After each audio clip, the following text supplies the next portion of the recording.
giovedì 30 ottobre, buongiorno Sicilia da Angelo Gagliano.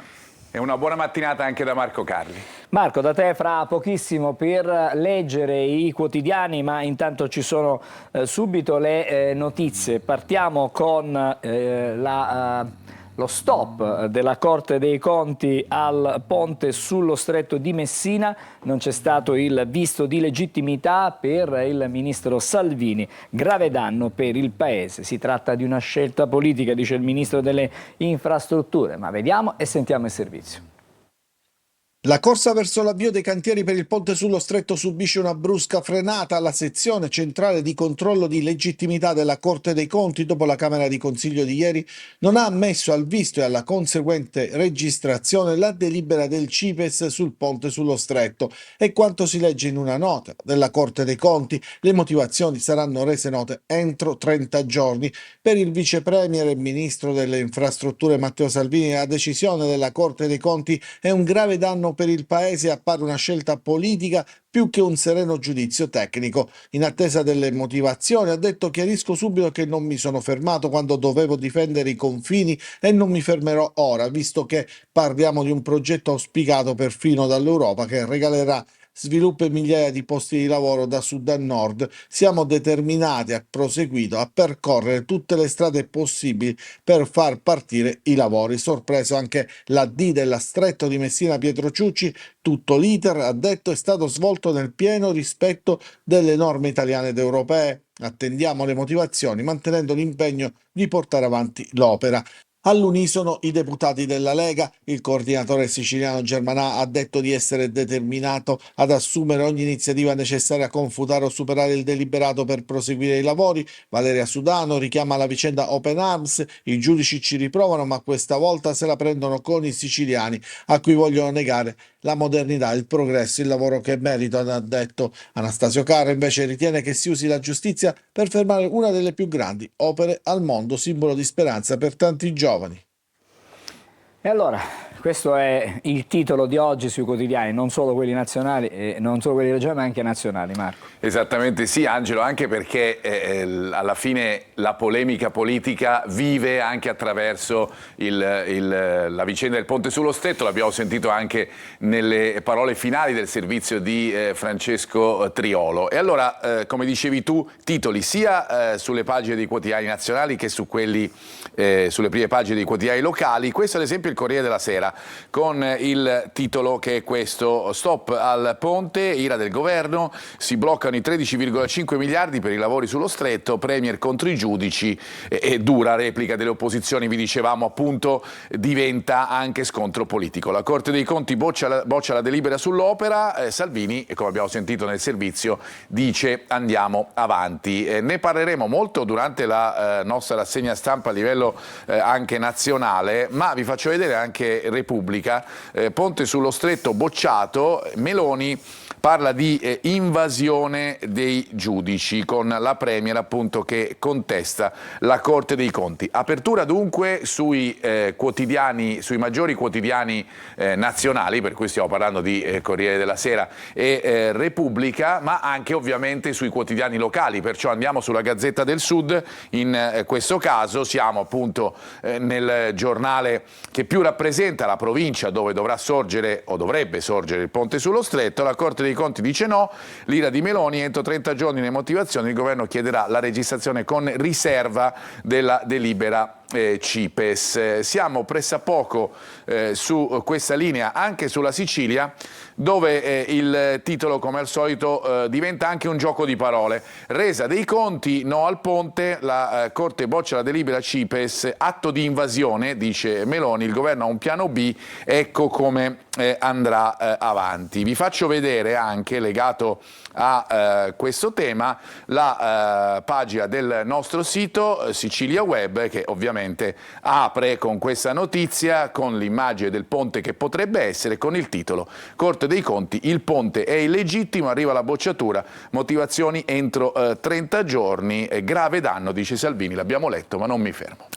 Marco, parleremo fra non molto ancora di infrastrutture in Sicilia. Avanzano infatti i progetti di ferrovie nella nostra regione. Dal prossimo 2 novembre Catania e Palermo saranno di nuovo collegate con il treno. È stato attivato il doppio binario sulla tratta Bicocca-Catena Nuova. Torna il treno tra Catania e Palermo. A partire dal prossimo 2 novembre, in 2 ore e 57 minuti, si potranno raggiungere le due città, confermata anche all'aeroporto Fontanarossa. Il progetto della nuova linea Palermo-Catania, per un totale di 179 km, di cui 128 in galleria, prevede il doppio binario fra Bicocca e Catena Nuova, già realizzato. Oggi il viaggio inaugurale di questa tratta. Il treno partito dalla stazione di Catania Fontanarossa con i vertici di Ferrovie e Autorità. Una giornata importantissima, fa parte di quel piano di ristrutturazione delle nostre infrastrutture, è una tappa che segna un punto concreto della alta media velocità sulle linee ferroviarie della nostra regione. Il nuovo itinerario rientra in uno dei 10 progetti strategici in corso di attuazione da Rete Ferroviaria Italiana. Una nuova linea a doppio binario di 38 km è un investimento complessivo di oltre 600 milioni di euro, più di 500 le ditte appaltatrici coinvolte. La nuova linea comprende tra l'altro la realizzazione di 17 viadotti ferroviari che hanno permesso l'eliminazione dei 14 passaggi a livello esistenti. Adeguate anche le stazioni di Catania e Bicocca, Motta Sant'Anastasia, Sferro e Catena Nuova e installate tutte le più recenti tecnologie legate alla gestione del traffico ferroviario. Sulla Catania Messina invece sono in corso i lavori di doppio binario fra Giampilieri e Fiumefreddo per una lunghezza complessiva di circa 42 km. Almeno qui si vede un po' di luce, Marco. Insomma. Anche perché si parla tanto, Angelo, delle infrastrutture in Sicilia, che non sono ovviamente solo o eventualmente il ponte sullo stretto, ma anche quelle di collegamento fra le varie città, e questa è un'annosa questione che potrebbe essere risolta. Lo vediamo sul quotidiano La Sicilia con il titolo appunto "Riapre la Palermo-Catania", ecco i primi 38 km del raddoppio ferroviario. Abbiamo sentito anche nel servizio di Lorena Dolci, inaugurata la tratta Bicocca-Catena Nuova, il 20% della linea a regime, tutto nel 2030, l'intero tragitto fra i due capoluoghi in 2 ore, ma per avere la vera alta velocità bisognerà anche adeguare il parco mezzi. D'altro canto sappiamo che questa è una importante notizia legata appunto alle infrastrutture, di cui anche in questo caso si parla veramente da tanto tempo. Ritroviamo la stessa notizia anche su Gazzetta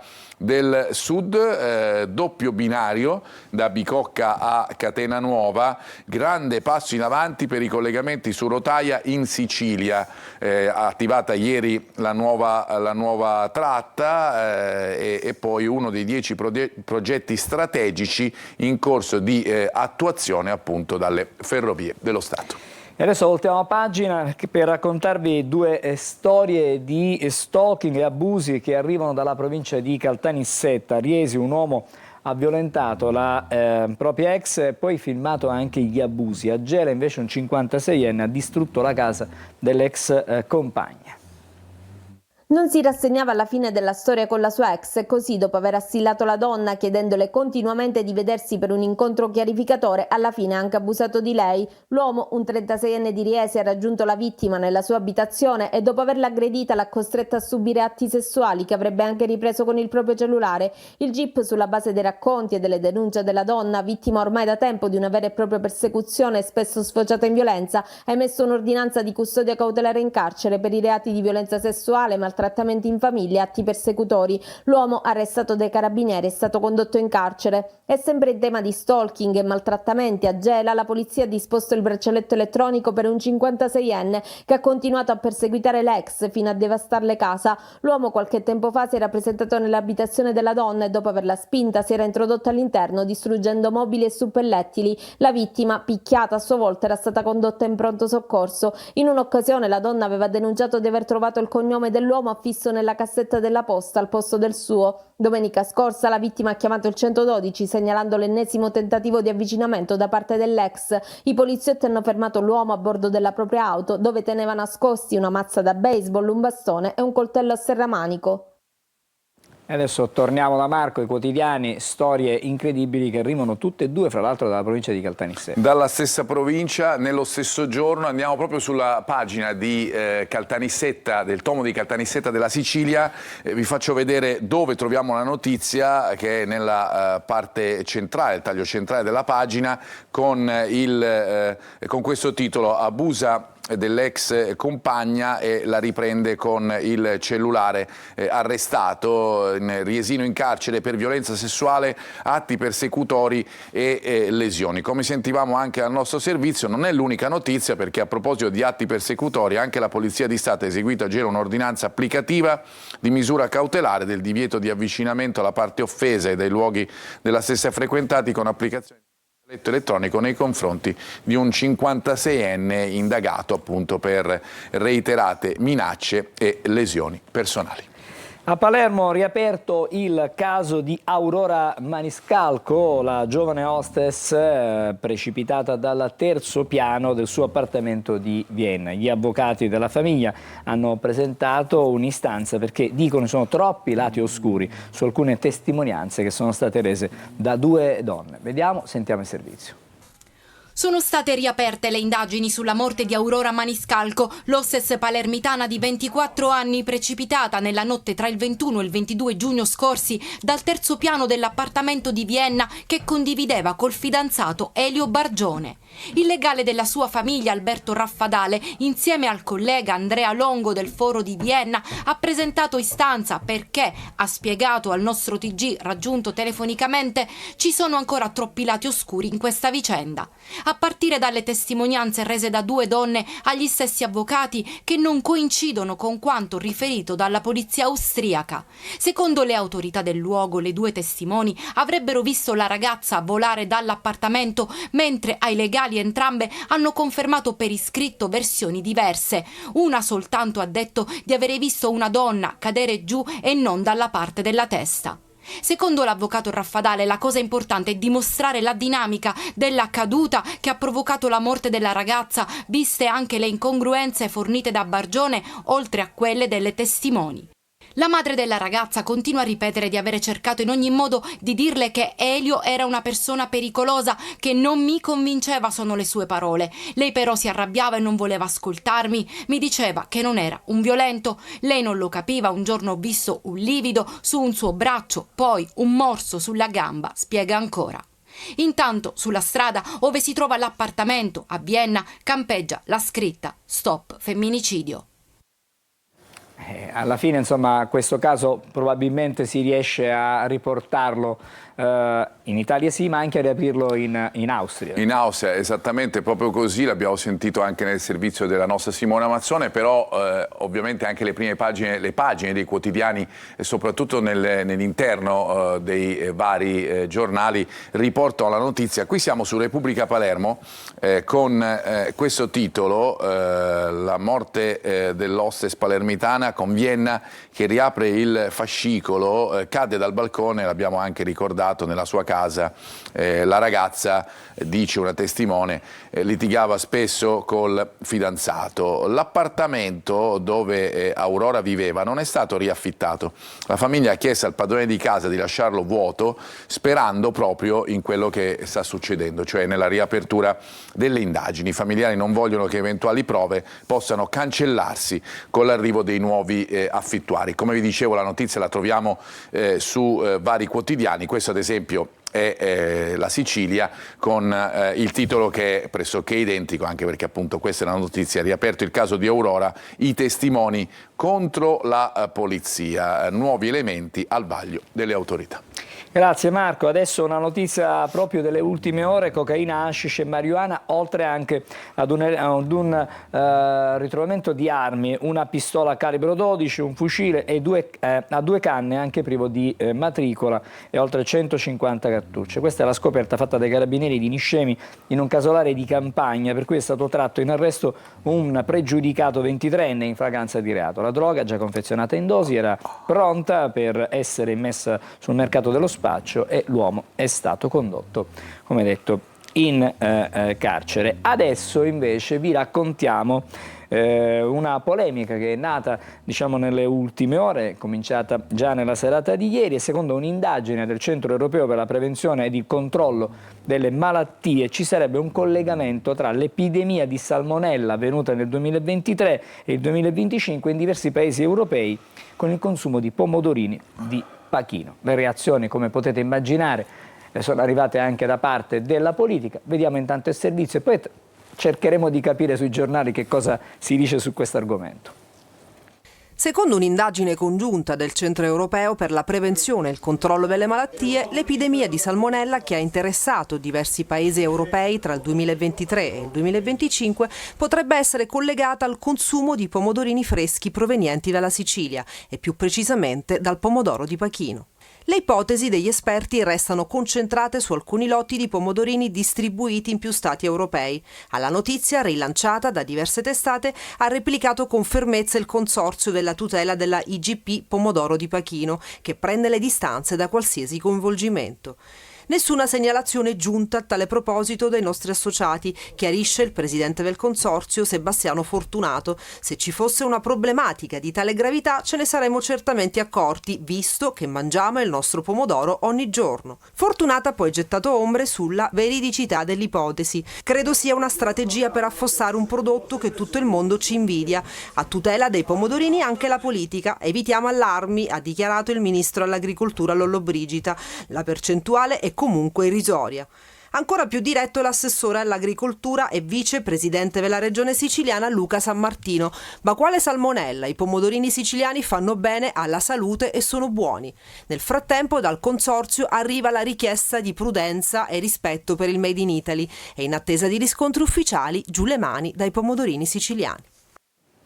Marco, allora, vedo già sulle prime pagine questa notizia. Giù le mani dai pomodorini siciliani, si diceva nel servizio, è un po' è quello che ritroviamo anche sui quotidiani. In questo caso andiamo sulla Sicilia, perché appunto di pomodorini si vedono anche le foto. Oltre il ponte, diciamo, campeggiano anche i ciliegini. Allora, questo è il titolo, salmonella, un attacco ingiusto ai ciliegini siciliani, focolaio di infezioni in Europa. Se andiamo nella pagina interna, sempre della Sicilia, troviamo anche le motivazioni e chi difende il prodotto, ovviamente il consorzio. Salmonella nel mirino, i pomodorini siciliani. Ci sono dei controlli, segnalati 437 casi in 17 paesi dell'Unione Europea, ma il consorzio di Pachino, come abbiamo sentito anche nel nostro servizio, difende appunto il prodotto. Continuiamo con la nostra rassegna stampa. Vi abbiamo fatto vedere alcune prime pagine dei quotidiani regionali,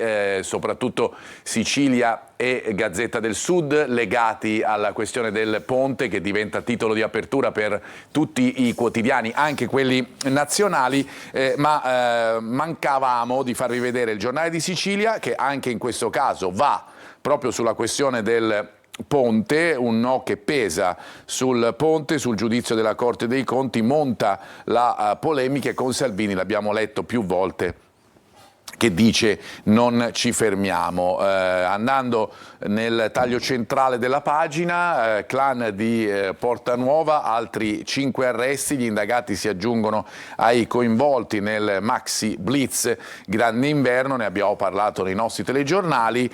C'è anche una parentesi sul calcio, soprattutto sul Palermo, che attraverso un momento negativo dopo la debacle interna col Monza. Sabato col Pescara serve la vittoria scacciacrisi. Anche sul Giornale di Sicilia ovviamente Vienna, riaperte le indagini sulla morte della hostess. Di tenore diverso è invece la prima pagina di Repubblica Palermo, che va a interessarsi soprattutto della questione legata al PNRR, determinante per la nostra regione, e si fa questo titolo sul quotidiano palermitano: il flop del PNRR in Sicilia, 2000 progetti in pericolo all'Ars, la fiera del contributo al sindaco amico. Ci andremo anche su questo questo tema guardando proprio le pagine interne. Vi faccio vedere intanto la pagina interna legata proprio al PNRR.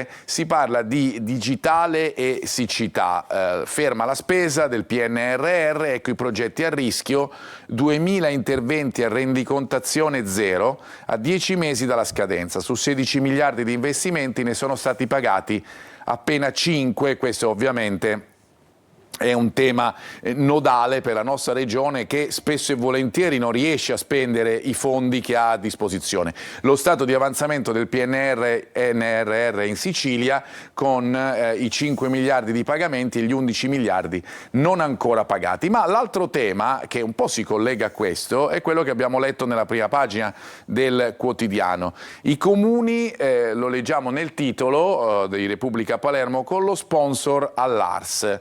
A Maletto più fondi di Catania. Uno studio del deputato Varrica, il Movimento 5 Stelle, fa la classifica dei territori che hanno ricevuto i finanziamenti. E poi ci sono delle varie proposte della CGIL. Se andiamo all'interno del pezzo, leggiamo così: il piccolo centro di Maletto, comune caro al presidente Lars Galbagno, di 3.541 anime, ha beneficiato di 2,5 milioni di interventi specifici per riqualificazioni urbane o eventi, pari a 706 euro ad abitante, mentre ad esempio Siculiana, pressappoco lo stesso numero di abitanti, qualche centinaio in più, nemmeno un centesimo. Questo è il tema che viene sollevato da Repubblica Palermo. E di cui Palermo. ci siamo occupati comunque ieri nei nostri telegiornali. Abbiamo discusso ampiamente anche nei nostri telegiornali. Vi faccio vedere anche la prima pagina del tomo di Catania, in cui troviamo gli spari in Viale Grimaldi, definitive 11 condanne, siamo sulla Sicilia, il Blitz Centauri, la Cassazione che mette il punto sul processo ai Cappellotti. Ci sono poi varie notizie anche di cronaca che troviamo, in arrivo le strisce pedonali sotto la testata rialzate per la sicurezza dei pedoni, e poi cittadino modello fa ritrovare a proprietario auto rubata. Diamo anche una notizia positiva in questo senso, visto che giustamente non sempre sui quotidiani troviamo questo tipo di notizie. Altre notizie di cronaca sulla prima pagina del tomo di Catania della Sicilia, e poi da domani fino a domenica il cimitero aperto dalle 7 alle 17. Questo troviamo soprattutto sulla prima pagina di Catania. L'ultima pagina che vi mostro è legata sempre a Repubblica Palermo.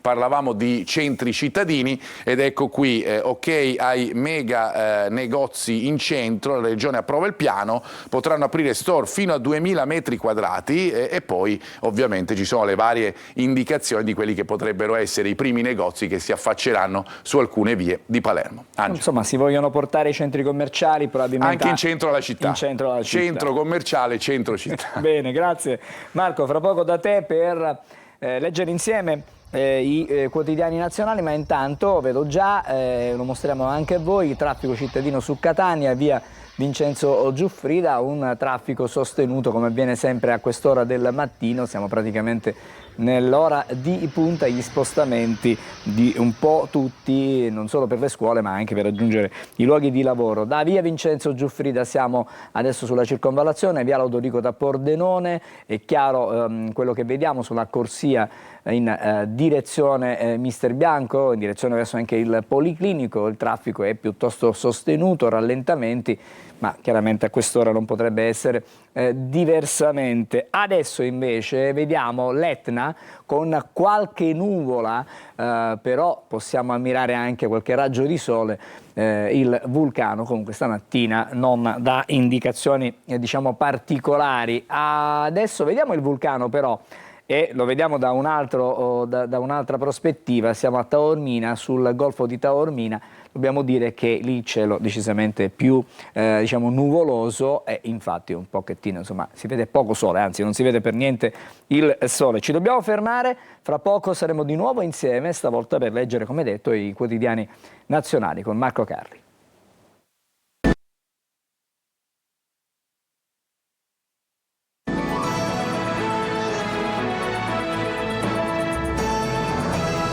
Eccoci, siamo di nuovo insieme a Buongiorno Sicilia, adesso i quotidiani nazionali. Marco. E noi abbiamo già visto, Angelo, quelle che erano le notizie su alcune prime pagine dei quotidiani nazionali, soprattutto il ponte sullo stretto, notizia che c'è anche molto vicina. Fra parentesi, il no della Corte dei Conti arriva il giorno prima o qualche ora prima rispetto al probabile sì alla riforma della giustizia che dovrebbe arrivare nella giornata di oggi, e qualche giornale anche collega i due fatti. E poi nella notte, invece, nella nostra notte, c'è stato un incontro importante. Proprio su questo andiamo sull'Ansa nazionale, siamo sul sito dell'Ansa, perché vi facciamo vedere la foto e le foto dell'incontro fra Trump e Xi Jinping. Stiamo parlando di Stati Uniti e Cina, dunque delle due potenze che in questo momento incidono sui destini probabilmente del mondo. Finito dopo 2 ore il vertice fra Stati Uniti e Cina, Trump che parla di un incontro che ha avuto un grande successo. Nessuna dichiarazione però congiunta al termine del vertice a Busan. Il tycoon annuncia però accordi su terre rare e dazi. Ricordiamoci che i dazi erano stati da parte degli Stati Uniti particolarmente punitivi rispetto alla Cina, invece adesso sembra che si vada su accordi sotto questo punto di vista. Per il leader di Pechino, Stati Uniti e Cina non sempre la vedono allo stesso modo, ma dovrebbero essere partner e amici. Questo era l'aggiornamento che vi volevamo dare riguardo appunto questa notizia importante che non è all'interno dei quotidiani, o almeno viene annunciata all'interno dei quotidiani perché appunto si è svolta nelle prime ore della giornata in Cina, mentre per l'Italia era nella notte ovviamente. Ritorniamo alle questioni legate al ponte e alla Corte dei Conti. Andiamo sulle pagine interne del Corriere della Sera, perché questo è il titolo, con la Corte dei Conti che blocca il ponte, e ovviamente, come vi abbiamo anticipato e come vi abbiamo detto e come è normale che sia, c'è uno scontro in atto fra il governo e l'opposizione. Negato il visto di illegittimità, la premier Meloni dice invasione delle toghe. E Schlein dall'altra parte risponde: vuole essere sopra le leggi. Queste le considerazioni. Andiamo poi invece alla notizia che abbiamo detto in molti collegano in questo caso, per cui le carriere separate con lo sprint finale. Oggi dovrebbe essere l'ultimo sì tra le polemiche, il centrodestra spinta sul referendum, Forza Italia primi a promuoverlo, Nordio, il guardasigilli, che dice da sinistra la solita litania. Anche in questo caso scontro in atto, lo sappiamo da sempre, sulla giustizia fra maggioranza e opposizione.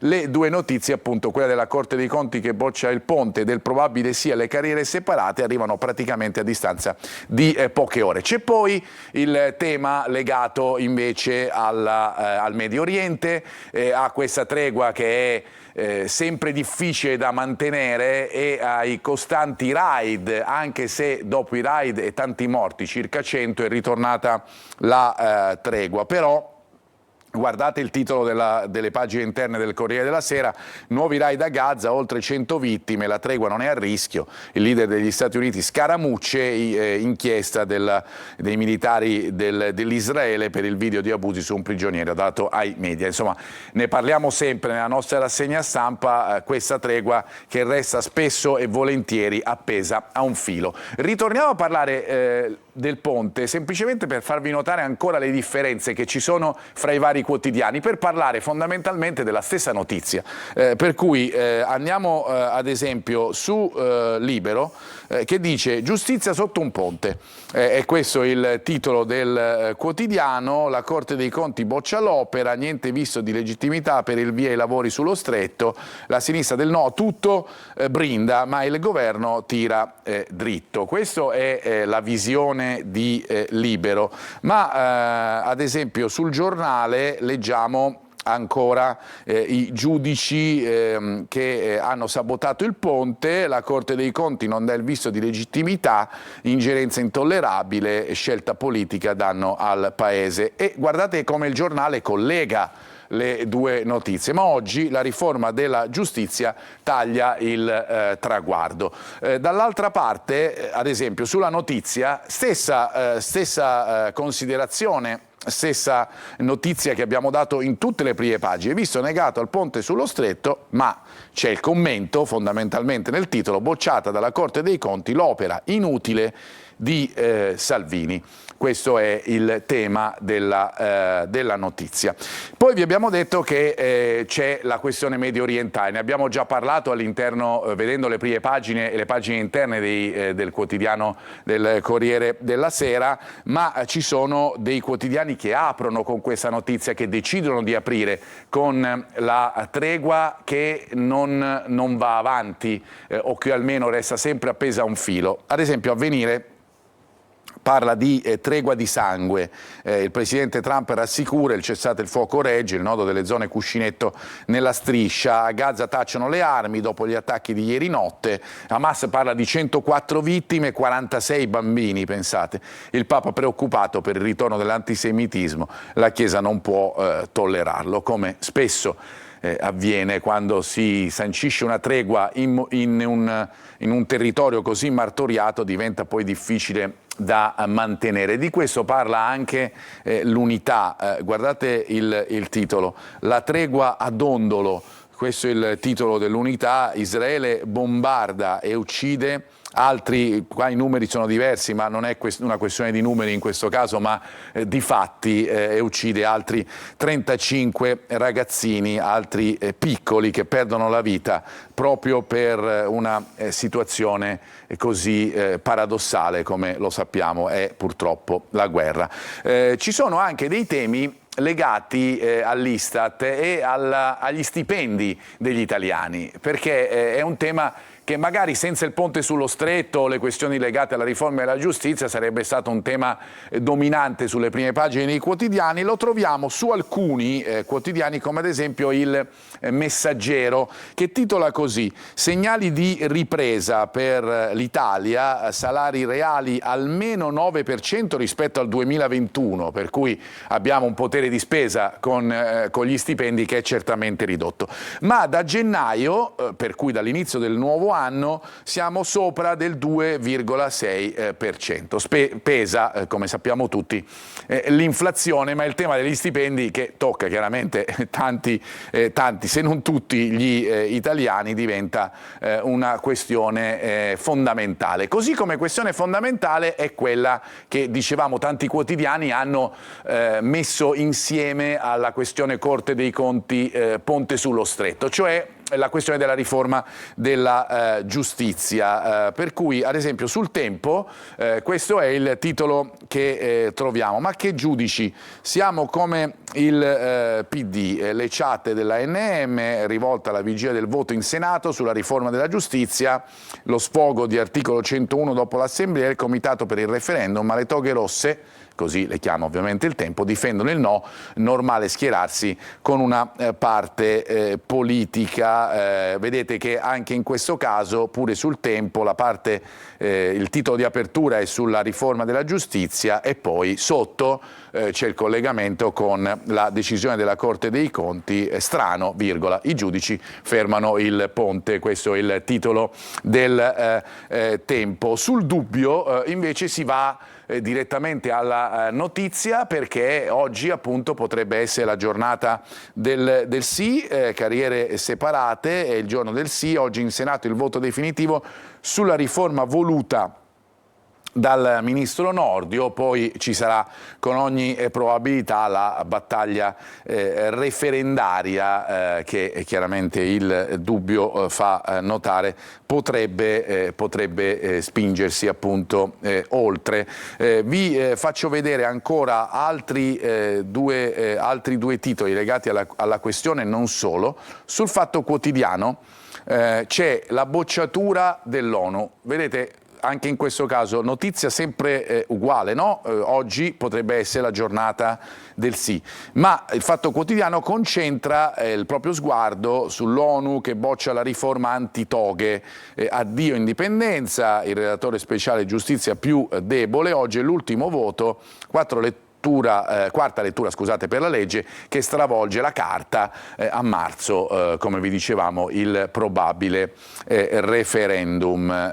Il Riformista invece, e chiudiamo proprio con la prima pagina del quotidiano che vediamo adesso, diretto da Claudio Velardi, a testa alta: oggi in piazza a Roma con gli ebrei e contro l'antisemitismo. Vedete, anche in questo caso il titolo è però riferito appunto al Medio Oriente, il titolo è a testa alta e Trump che parla di un diritto di Israele a difendersi. Ne ha parlato sicuramente prima dell'incontro di cui abbiamo discusso proprio in apertura di questa rassegna stampa nazionale e internazionale fra lo stesso Trump e Xi Jinping. Angelo. Grazie Marco, con te ci ritroviamo più avanti durante Buongiorno Sicilia. Adesso ci fermiamo, c'è una breve sosta e poi il primo degli ospiti della mattinata qui con noi. A fra pochissimo.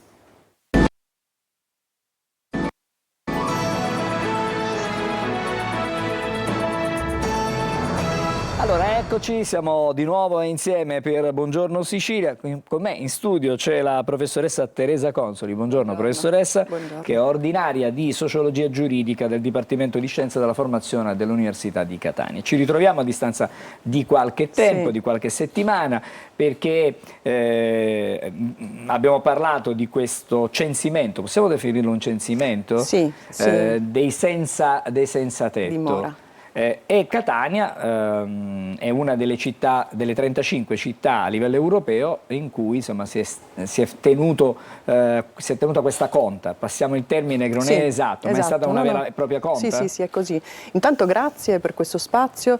In realtà ci ritroviamo a distanza di una decina di giorni perché la conta su strada si è realizzata il 20 di ottobre, ma ci ritroviamo a distanza di un anno perché la conta è stata già realizzata a Catania lo scorso anno e sono stata ospite presso il vostro studio già lo scorso anno, perché l'anno scorso per la Commissione europea la città di Catania insieme alla città di Milano ha partecipato a questa sperimentazione di un modello di rilevazione, perché appunto, come giustamente segnalava lei, è una conta che viene fatta durante una notte precisa. In questo momento si sta ancora svolgendo in altre città europee. L'anno scorso si è svolta in 15 città europee, quest'anno in 35. Quindi insomma il dato diventa più significativo, Sì. si irrobustisce. Sì, il dato è soprattutto il processo, cioè la cosa che in qualche modo la Commissione europea ha chiesto. Capofila del progetto è l'Università Cattolica di Leuven e noi come Università di Catania siamo partner, è di sperimentare un modello per capire come contare queste persone, perché sa, in realtà su questo tipo di disagio c'è molta attenzione, a volte anche semplicemente per eventi particolari, mentre invece c'è un disagio molto diffuso che in questo momento è presente in molte città europee. Quella di Catania, che cosa possiamo dire su quello che è successo a Catania? Nel senso che avete la possibilità di confrontare i dati rispetto alle altre città, cioè Catania è distante o è diciamo, veramente un dato esemplificativo quello della città di Catania? Allora, Catania, e devo dire per lo scorso anno, ancora su quest'anno i dati sono, diciamo, devono essere validati. Il confronto con la città di Milano presenta molte similitudini. Ne abbiamo discusso anche con il sindaco, con i servizi sociali, cioè c'è un dato che ci rappresenta una presenza di un disagio diffuso, ma anche di una mancanza di strutture. E quindi abbiamo, rispetto alla classificazione europea dei senza dimora, noi abbiamo molte persone su strada a differenza di altre città. Le faccio l'esempio, per esempio Dublino, che ha un dato molto alto ma di persone senza casa nelle strutture, e quindi la differenza, come può ben immaginare, è determinata non solo dal disagio in sé ma dal modo in cui viene trattato dalle amministrazioni e quindi dall'offerta e aggiungo, mi perdoni subito, Come no? non solo dalle amministrazioni, ma c'è una presenza sul nostro territorio, devo dire meravigliosa, encomiabile, di un terzo settore, un volontariato che ovviamente si fanno carico di questo tipo di disagio, che vanno su strada. Io volevo arrivare proprio a questo tipo di collaborazione, perché è una collaborazione importante quella con l'associazionismo, Sì. perché diciamo sì, il pubblico può supportare, può fare, però senza i volontari, senza le persone che poi fanno,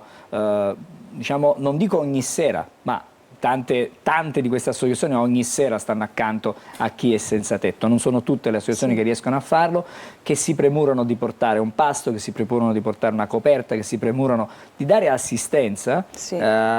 E allora quello è un ruolo, direi, quasi fondamentale. Lo è, e le dico di più, che quest'anno noi abbiamo realizzato la conta per la Commissione europea come Italia, diciamo, su Brescia, Padova e Catania, e in tutte e tre le città c'è una presenza dell'associazionismo, devo dire del mondo cattolico, che ascolta, che è in grado di fornire innanzitutto un ascolto, un'assistenza davvero preziosa. Questo, devo dire, per noi è stato, ma in tutte e tre le città, la Croce Rossa è uno tra gli attori più, diciamo, non solo presenti, ma attivi sul territorio. Ci sono le cooperative, il Mosaico, c'è la Locanda ovviamente, c'è la Caritas, ci sono realtà in tutta Italia molto attive e con una grande capacità di ascoltare. Il tema qual è? Che non è soltanto la storia delle persone, ma è capire come quella storia è parte di un processo e quindi di processi di esclusione sociale di cui non può farsi carico il volontariato, ma per forza di cose deve essere, come dire, una responsabilità collettiva, dico non solo pubblica, collettiva. Professoressa, il tema, cioè, l'Unione Europea ha un obiettivo, quello di azzerare la presenza di senza tetto nelle città europee. È chiaro che questo non si può fare, come diceva lei, senza l'intervento del pubblico, perché servono delle strutture per accogliere queste persone. Le voglio dire anche, ma una buona parte di queste persone fa resistenza a rientrare in una struttura oppure decide per scelta di vita di stare proprio fuori? Allora, intanto le dico che noi abbiamo registrato da parte dell'amministrazione comunale, credo che ci sia stato anche ieri un incontro, una grande disponibilità e hanno in programma l'apertura di alcune strutture, diciamo di bassa soglia, quindi dormitori. E siamo ovviamente felici in attesa anche che questo accada. Anche perché andiamo verso la, diciamo, la brutta stagione, il freddo. E quindi... Il freddo. Poi, come giustamente dice lei, è vero, c'è un disagio a volte che raggiunge un livello apicale per cui è molto difficile far rientrare queste persone in condizioni, diciamo, di convivenza. Però stiamo parlando del disagio più estremo, quindi di quella forma che spesso si accompagna anche a forme di dipendenza, a un disagio molto più diciamo forte, che ovviamente richiede interventi diversi. Però ecco, stiamo parlando di una percentuale davvero molto bassa. È difficile immaginare che a fronte di una domanda preferisci dormire in strada al freddo, diciamo, all'esposizione a tutte le forme che possono essere anche di violenza, o preferisci una casa o preferisci un tetto, la domanda ovviamente si risponde da sé. Quindi il tema è come si arriva a dire no, io preferisco non andare lì. Quello è una manifestazione di disagio così forte che dobbiamo evitare si arrivi fino a quel punto. Senta, i numeri che abbiamo noi in nostro possesso, venendo proprio a quello che succede a Catania, sono dei numeri non ufficiali. No. Una settantina, diciamo un po' meno di 100 di persone che sono state individuate, tracciate durante questo report che è stato effettuato. Quanti sono i posti letto oggi ad oggi? Possiamo sapere quanti sono? Quali potrebbero essere e quanti potrebbero essere questi posti letto per accontentare una parte di queste persone? Allora, intanto sul dato, in realtà lo scorso anno erano un centinaio le persone su strada che abbiamo rilevato, quest'anno ne abbiamo rilevate un po' meno, per il dato, diciamo, che abbiamo ancora appunto non validato, ne abbiamo rilevate un'ottantina.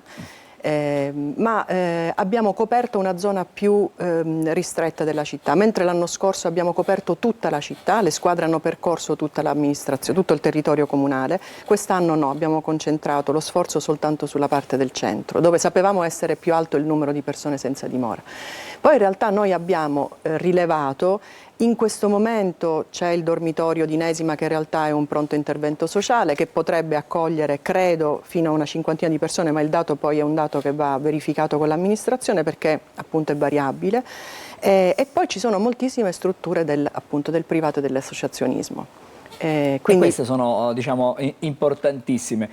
Il prossimo step, il prossimo momento, perché la rilevazione c'è stata, Sì. adesso ci sarà un confronto, ci sarà si osserveranno questi dati, però l'obiettivo è 2030. Esatto. E qui si avvicina sempre di più. Sì, l'obiettivo è il 2030, in alcuni paesi si è già raggiunto questo obiettivo, perché diciamo, riuscire a togliere le persone dalla strada tutto sommato è possibile. È possibile, non è uno di quegli obiettivi della Commissione europea così fuori scala. Utopistici, esatto. diciamo. È un obiettivo raggiungibile, quindi su quello dobbiamo continuare a fare lo sforzo, ovviamente mettere in campo politiche che siano politiche a tutto campo, quelle che vengono chiamate housing led, cioè che abbiano la possibilità di offrire servizi a bassa soglia, co-housing, ospitalità e anche, aggiungo, tutto il tema delle case popolari, perché lì si apre un altro ambito di intervento. Ma per fare questo servono dei fondi, servono delle risorse. Sì. E queste risorse sono disponibili? Allora, in realtà c'è un investimento dell'Europa e anche del governo nazionale sulle politiche di contrasto alla povertà estrema.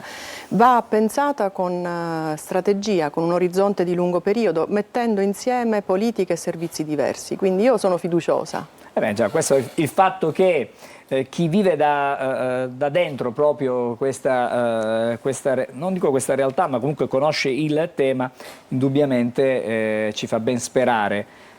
Adesso però veniamo nella immediatezza. Abbiamo detto prima che stiamo andando verso la stagione quella brutta, verso il freddo, e allora queste persone che sono per strada vanno sostenute, vanno aiutate, vanno tutelate. Ecco, il termine giusto forse probabilmente è tutelate. Nell'immediato cosa avete proposto? E se avete proposto, cioè voglio dire, le persone che sono andate in strada, i volontari, hanno già proposto a loro qualcosa? No, allora quello che abbiamo proposto è intanto all'amministrazione comunale di fare insieme una carta dei servizi, perché la presenza così generosa del volontariato sul territorio è una risorsa che va messa innanzitutto in rete. Sono già in rete, però ecco, creare un'informazione che possa essere condivisa anche con le persone senza dimora, quindi dove recarsi, che tipo di servizi trovano, quando sono aperti questi luoghi. È vero che sono molto informate le persone, però da questo punto di vista creare la sinergia è già un valore in sé.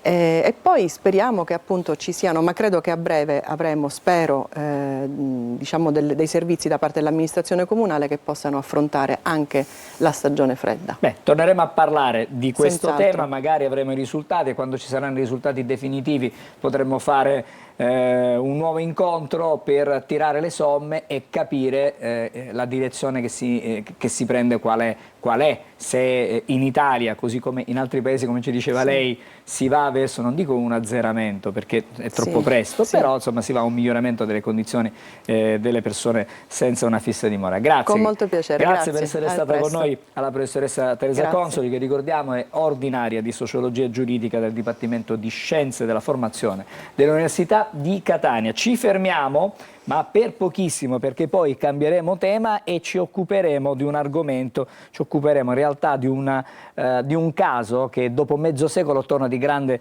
attualità. Lo faremo con un collega che è collegato con noi, lo scopriremo fra poco. Grazie ancora alla professoressa, breve sosta e torniamo fra pochissimo.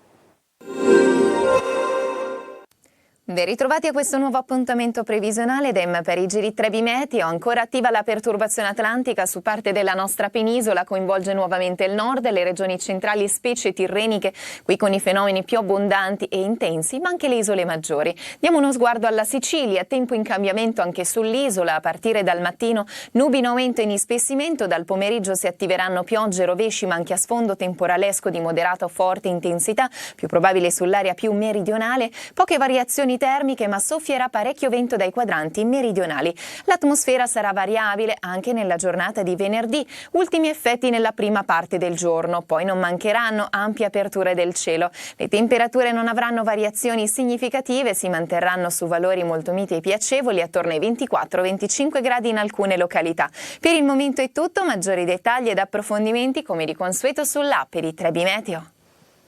Eccoci a Buongiorno Sicilia, siamo di nuovo insieme e adesso do il benvenuto e saluto il collega Carmelo Schininà del TG La 7. Buongiorno, grazie per essere con noi oggi.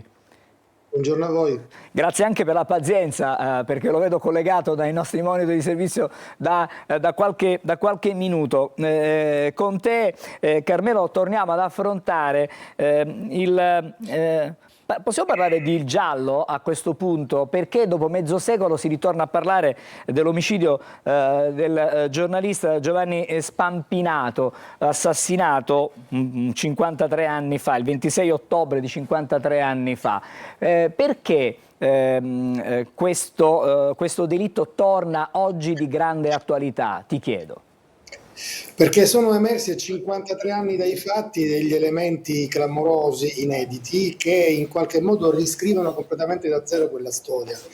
Poi ricorderete che Giovanni Spampinato è stato ucciso il 27 ottobre del 72 dall'allora figlio del presidente del Tribunale di Ragusa, in un contesto completamente diverso. La verità giudiziaria di allora disse che il giornalista era stato ucciso dal figlio del giudice perché lo aveva provocato con i suoi articoli, perché lo indiziava di un altro delitto accaduto 8 mesi prima, che era quello dell'ingegnere Angelo Tumino, che era un consigliere del movimento sociale, ucciso in un contesto rimasto oscuro ancora ad oggi, a carico di ignoti, sul quale la procura di Ragusa ha riaperto le indagini adesso. Spampinato era convinto che quell'omicidio fosse legato a un ambiente neofascista e soprattutto al passaggio di Stefano Delle Chiaie a Ragusa proprio in quei mesi, nel gennaio del 72. Paese Sera poi mi diede conferma anche della presenza di Delle Chiaie a Cosenza e a Reggio Calabria nel febbraio del 72. Bene, ora cosa emerge? Ho pubblicato un documento trovato originale, chiaramente, dei servizi segreti, che nel marzo del 72 monitorarono sia le inchieste del giornalista, sia costruirono una falsa pista rossa sull'omicidio Tumino, dove si chiamavano in causa estremisti di sinistra. Il punto è che questa pista rossa di fatto all'epoca non entrò mai nelle indagini, anche perché la procura di Ragusa girava a vuoto su quell'omicidio di Tumino senza trovare nessun elemento, tant'è che archivierà a carico di ignoti. Ma la prova documentale, la costruzione di una falsa pista rossa a sinistra, oggi ci dice che i servizi segreti in quel momento, cioè l'ufficio affari riservati del Ministero dell'Interno legato ai servizi segreti, cercava di depistare laddove c'erano evidenze, come la storia ci ha raccontato da Piazza Fontana in poi, dove c'erano evidenze di presenza neofascista in Italia. Questo cosa ci dice oggi e perché è importante parlarne oggi? Quando la Procura di Caltanissetta adesso sta indagando sulla presenza di Stefano Delle Chiaie legata alle stragi di mafia nel 92, perché già 20 anni prima Giovanni Spampinato aveva intercettato la presenza del terrorista vero a Ragusa, quindi nella Sicilia orientale è andata in scena una strategia della tensione. Il documento è una prova assoluta. Carmelo, ti chiedo scusa, ma diciamo allora che possiamo dire che in Italia i depistaggi, adesso non possiamo generalizzare, però ce ne sono stati e ce ne saranno ancora di depistaggi, perché ci sono evidentemente degli interessi perché la verità non venga subito, non si scopra subito. Noi abbiamo scritto stamattina l'ombra del depistaggio. È come se su ogni vicenda ci sia sempre un alone non di mistero, ma di non verità. Passami questo termine, di non chiarezza. No, hai perfettamente ragione, cioè, dal caso Mattarella e Santi Mattarella che abbiamo visto adesso, e non solo questo, c'è stata una fase politica, storica in questo paese tra gli anni 70 e gli anni 80 dove una parte deviata dello Stato ha avuto contatti con servizi deviati per rovesciare il regime democratico, e queste vicende sono dei nervi scoperti che ancora adesso oggi appaiono delle prove assolutamente lapalissiane. Certo, pensare che per mezzo secolo alcuni documenti siano rimasti nascosti, siano rimasti celati, non pubblicati, fa un po' riflettere, fa pensare che ci sia stata una volontà espressa perché questo delitto venisse configurato in un modo piuttosto che come invece erano i fatti. Sembra una fitta trama di un film, ma hai perfettamente ragione, è esattamente così. E questo succede perché, come sai, il segreto di Stato viene posto anche per 70 anni, quindi pensa chissà quante altre sorprese conosceremo nei prossimi anni, perché sono documenti, questi che ho pubblicato, che sono ancora in fase di desecretazione, e non è l'unico, ci sono tanti altri. Quindi oggi questa vicenda e questa storia, acclarata all'epoca da una verità giudiziaria completamente diversa, oggi la si può davvero riscrivere. Scoperchiato il vaso di Pandora, aperto questo vaso di Pandora, almeno nel caso specifico, cioè per l'omicidio di Giovanni Spampinato. Quali sono gli scenari che si possono prospettare da qui? Prima tu ci parlavi di un'inchiesta anche della Procura di Caltanissetta. Che cosa ci si deve aspettare e cosa ci possiamo aspettare? La Procura di Ragusa ha riaperto le indagini sull'omicidio Tumino, che è strettamente legato all'omicidio Spampinato da qualche anno, e quindi avrà sicuramente iscritto delle persone. Quello è un fascicolo da attenzionare per quanto riguarda l'opinione pubblica, che c'è dentro. Ma un'altra importante novità viene dal fratello di Giovanni Spampinato, Salvatore Spampinato, perché ha presentato un'istanza per riaprire le indagini sul fratello, su una sorta di revisione del processo, perché da una perizia parte depositata dal medico legale di Novara, che si occupò all'epoca del caso Loris, ti ricorderai, viene fuori che quell'omicidio, che fu acclarato in quel momento, fatto soltanto da una persona, cioè dal figlio del giudice, secondo questa perizia di parte invece la perizia proverebbe che a sparare sono state più persone, quindi che quello di Giovanni Spampinato fu un agguato in piena regola, dove c'era sicuramente una seconda persona rimasta occultata. Questo lo dice la perizia dal modo in cui rilegge la balistica, l'autopsia fatta su Spampinato 53 anni fa, e alla luce del fatto che una delle due pistole utilizzate dal figlio del giudice risultò sin da subito priva di impronte digitali, quindi qualcuno aveva usato un guanto. Allora, immaginiamo, queste sono alcune indicazioni di massima di quello che possono essere gli scenari, quelli che possono essere gli scenari futuri. Se puoi anticipare qualcosa, perché questa è un'inchiesta che adesso avrà diverse puntate, no? Sì.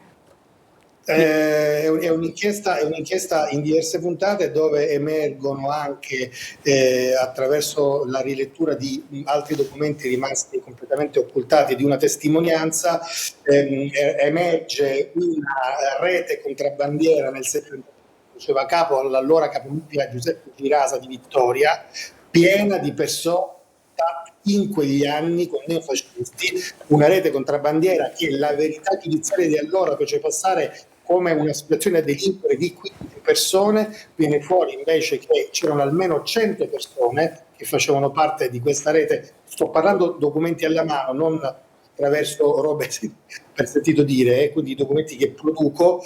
Vengono fuori un centinaio di persone che avevano come terminali esteri Ettore Cicchellero, che è stato l'uomo dell'anello, del noto servizio stratega della strategia della detenzione in Italia, ce lo racconterà la storia, o Anton Reidel, uomo legatissimo a Stefano Delle Chiaie. Questo cosa ci restituisce? Una fotografia perfettamente a fuoco che Ragusa, Siracusa erano tutt'altro che province babbe. Perdonami, ci metto dentro anche Catania, perché ci sono evidenze che arrivano anche a Catania, e quindi erano in quegli anni, nel 72, quelle province furono laboratorio politico di neofascisti che cercarono di monitorare e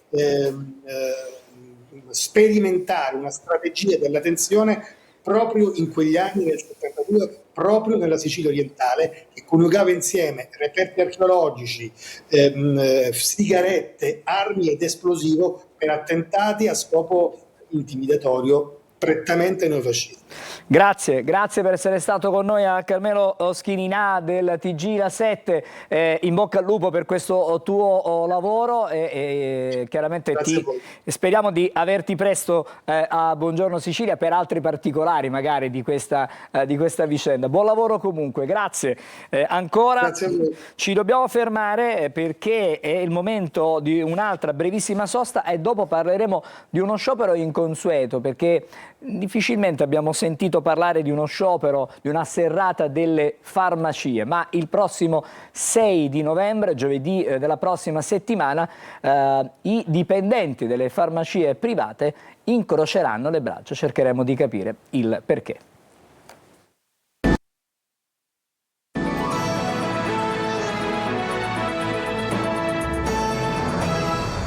Allora, ho anticipato il tema di questo segmento di Buongiorno Sicilia e ritrovo con piacere in studio, buongiorno, Davide Foti, che è il segretario generale della Filcamps CGIL di Catania. Buongiorno, buongiorno e grazie ben trovato. dell'invito. Prima ho detto che parliamo adesso di uno sciopero inedito. Io non ho memoria di uno sciopero dei farmacisti, dei lavoratori delle farmacie. Perché si è arrivato a questo sciopero? Si è arrivato a questo sciopero perché si è acquisito consapevolezza che questo settore, che è sempre più strategico all'interno della filiera della sanità, necessita di avere più dignità, più diritto e più salario. Quindi da questo punto di vista per noi è stata una piacevole sorpresa, ma anche una grande, diciamo, battaglia che vogliamo fare per ridare sostegno ad un settore strategico per l'Italia. Diciamo che il casus belli, facciamo così, è il rinnovo del contratto, il mancato rinnovo del contratto di lavoro, scaduto da un po' di tempo. Scaduto da dicembre del 2024, ci siamo messi in maniera responsabile sapendo che parliamo di alti professionisti, no? Non stiamo parlando di una filiera normale che può essere quella industriale o meno. Ci siamo seduti con molta responsabilità facendo capire alla controparte, in questo caso Federfarma, che il cambiamento del settore e della professione è radicale rispetto a com'era ante-Covid. E oggi ci ritroviamo ad avere come posto di lavoro, seppur frammentario, la farmacia dei servizi, quindi dove si racchiude poi quello che è il servizio di uno screening, oltre ovviamente al banco farmaco e oltre a quello che possono essere le normali attività della farmacia. Ma perché non c'è la volontà, o quantomeno c'era stata la volontà, ma su una base considerata iniqua per rinnovare questo contratto? Ti faccio solo questo esempio. Questo contratto viene rinnovato nel 2021. Quindi prima del Covid? Prima del Covid, stiamo parlando che ancora non sapevamo neanche qual era la sfera dell'inflazione. No? Cioè nel 2021 siamo quasi dentro al Covid, perché il Covid-19, poi noi viviamo tutto il 2020. Perfetto. E poi c'è allora rinnoviamo sto contratto, ovviamente subito dopo parte questa inflazione galoppante che c'è stata in Italia, quindi c'è stata una perdita anche seppur rinnovato il contratto di salario. Noi ci siamo seduti in maniera responsabile dicendo: ascolta, rinnoviamo il contratto, dobbiamo recuperare il potere di acquisto di queste professioni, ridare quello che è giusto ridare a questi lavoratrici e a questi lavoratori e traguardare ad un rinnovo che guardi anche ad un rinnovo dignitoso per il prossimo triennio e che metta dentro uno strumento che rispetto a quello che potrebbe essere l'inflazione o quello che noi immaginiamo che potrebbe essere l'inflazione, anche un recupero all'interno della discussione. Io dico che chi associa i proprietari delle farmacie, che sono farmacisti anche loro, sono dei farmacisti imprenditori, mettiamola perché così. Fare una proposta, Angelo, di meno di €1 l'ora o circa €1 l'ora vuol dire iniziare a dare le mancette che ha una professione che non è normale, diciamo, che non è usuale. E questo cosa fa? Rallenta quello che è la vivibilità anche di tantissime lavoratrici e lavoratori che non sono solo farmacisti. All'interno c'è un indotto di collaboratori pesante anche, i magazzinieri, chi si occupa dei reparti cosmetici, perché ormai, come abbiamo detto, quindi la necessità è quella di far capire a Federfarma, e noi abbiamo l'opportunità di avere in Sicilia e a Catania la sede regionale di Federfarma, che queste lavoratrici e questi lavoratori dicono basta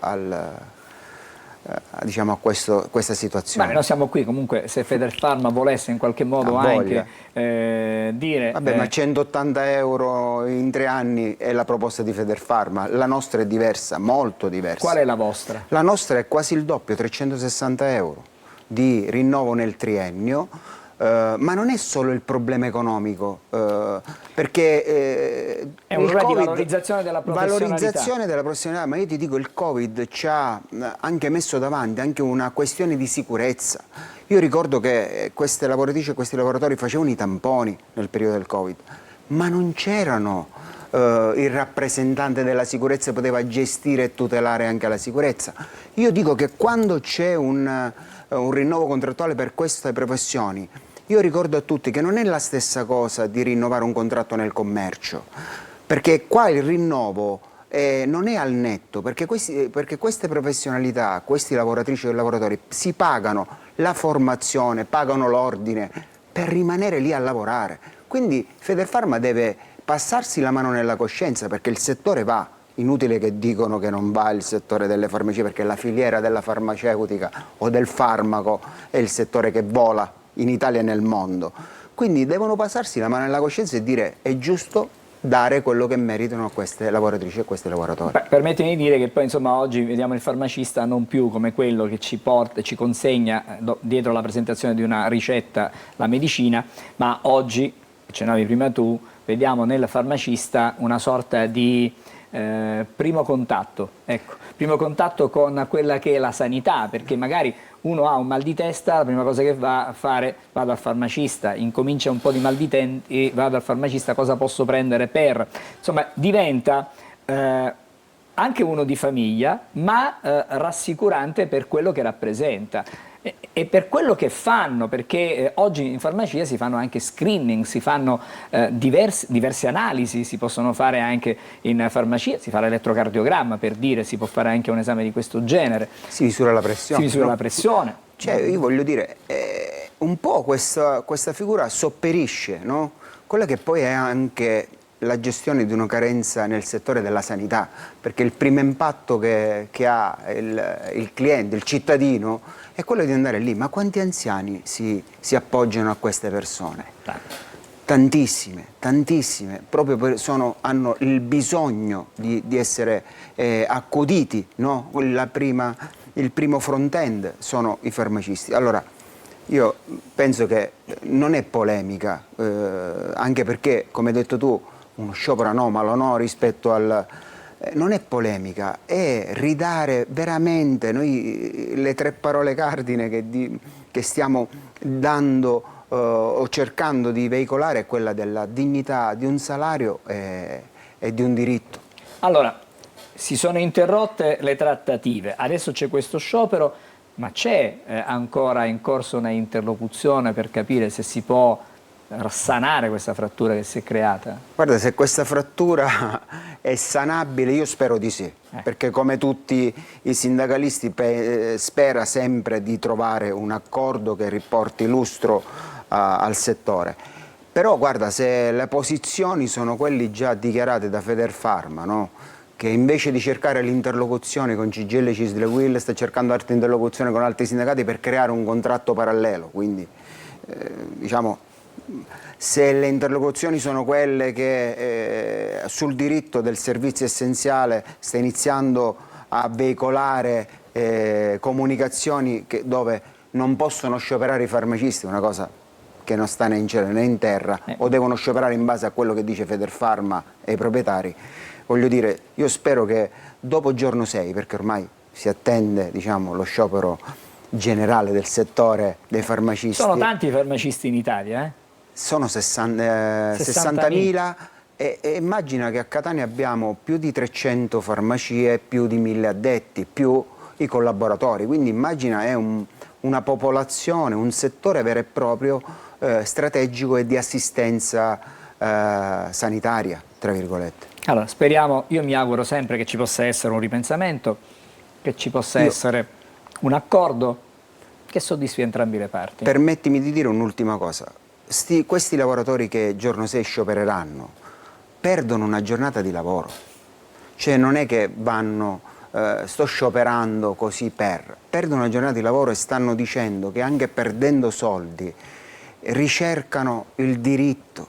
Quindi Federfarma, i proprietari delle farmacie, io penso che devono pressare come base dell'associazionismo che hanno e dire ora basta, ora è giusto che si dia quello che è giusto dare a questa categoria di lavoratori. Ma noi siamo qui per raccontare quello che succede, quello che succederà. Aspettiamo quindi delle novità. Sì. Grazie per essere stato Angelo. con noi, a Davide Foti, che è il segretario generale della Filcams CGIL di Catania. Adesso, come ogni mattina, voltiamo pagina ancora una volta e andiamo a vedere e sentire la sigla dell'oroscopo e poi ci colleghiamo con il nostro Marco Amato. Restate lì.